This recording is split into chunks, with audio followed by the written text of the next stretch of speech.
Next up is Mr. Schwartz. I'm reliably informed. And are you ready to go, Jay? This is the end. My only... Nice to see you all again today. My dear friend Roger House and dear colleague called me a few days ago and asked me to come down to TESOL and do a Pecha Kucha presentation. I said, Roger, I have a big mouth, I'm long-winded, and I don't work well with limits. Nevertheless, I decided to come here and tell you a story about respecting individual differences, as well as teaching students like cattle. Once upon a time, there was a little boy who went to school for the first time. He was quite a little boy, and he went to quite a large school. He was very nervous because he had never been to school before, and he didn't know what to expect. However, once he found the school, and eventually he found his front door, he began to feel a little less anxious. He was a very creative boy, and he was very willing to learn, but he had no idea what to expect.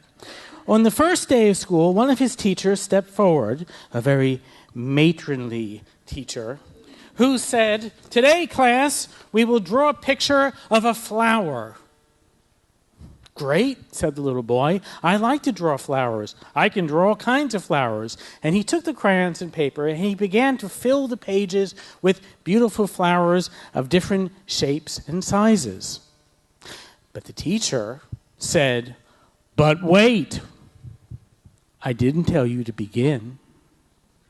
And she waited until all the students looked ready. And then, I'm actually faster than the presentation. Wait, stop, look, listen. And when the teacher found that all the students were watching and she had all their attentions, she said, "And now I will show you how to draw a flower." And on the board, she drew a flower. It had 4 red petals and a long green stem. The little boy looked at the teacher's flower, and he looked at his own flowers. He liked his own flowers much better than the teacher's flowers, but just like all the other children, he threw away his papers and drew a flower just like the teacher's. It had 4 petals and a green stem. On the next day of school, another teacher stepped forward and said, "Today, class, we're going to work with clay. Listen up. Here's your clay." Maybe it was Bob the Blob. I'm not sure. The boy said, "Great. I love to work with clay. I can make all kinds of things. Can make animals, and I can make silly and sundry sorts of whatnots." Do you know what a whatnot is? It's whatever it is that everyone else is not making. But the teacher stepped forward and said, "Wait, I didn't tell you to begin." And she said, "Now, class, that I have your attention, I will tell you that today we're going to make a matching set of bowls and dishes." The boy said, "Okay, I can make bowls and dishes." And he took some clay and he began to make all various forms and shapes of dishes and bowls. Some of them were blue, some of them were green. Some of them actually had little cookies on it. And he even made a bowl that looked like a duck.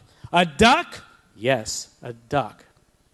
And the teacher said, "But wait, and I will show you how."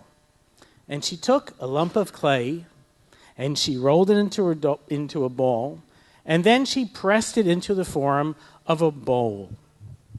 It was a very functional bowl. And the little boy looked at the teacher's bowl, and he looked at his own bowls in the form of a duck. He liked his bowls better than the teacher's bowl. But like all the other children, he rolled all the clay together and made a bowl just like the teacher's. It was a very functional bowl. And soon, the little boy, like all the other children, learned to wait and to watch and to make things just like the teacher. And pretty soon, he didn't make things of his own anymore. The next year, the little boy attended a new school. It was a very different school indeed. Very strange, very unique. In fact, the teachers were different as well. This teacher, when he stood up and passed out papers and crayons to the students, he said, "Today, class, we're going to make some pictures." But that's all he said. And he passed out the papers and crayons, and he went walking through the classroom, monitoring the other students, seeing whatever it was they were doing. The little boy sat dumbfounded. He didn't know what to do. The teacher came up to him and said, "Don't you want to make a picture, Harry?" He even knew the boy's name. "Yes, I'd like making pictures. What are we making?"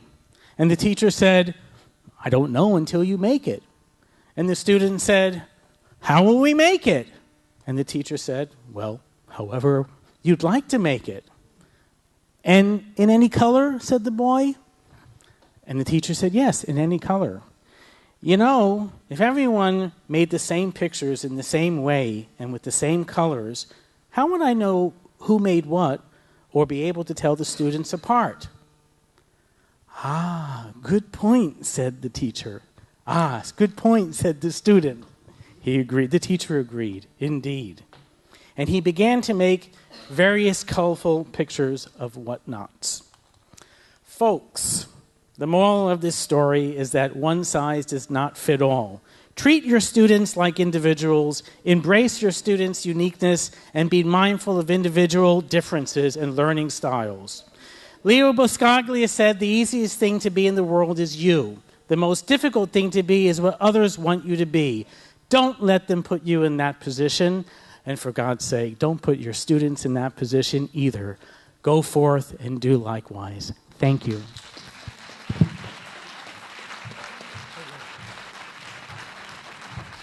Doing these Pecha Kuchas is no easy gig. And Jay managed the pronunciation of the teachers' bowls very well. Would you all like to come up on the stage, please? Pecha Kuchas, please come up.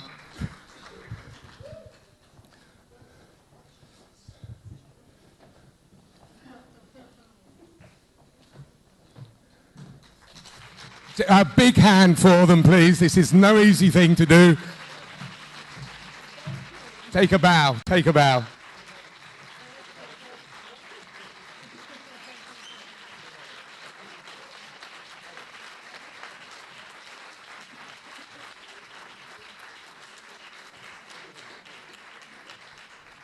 Excellent. And now, the buffet.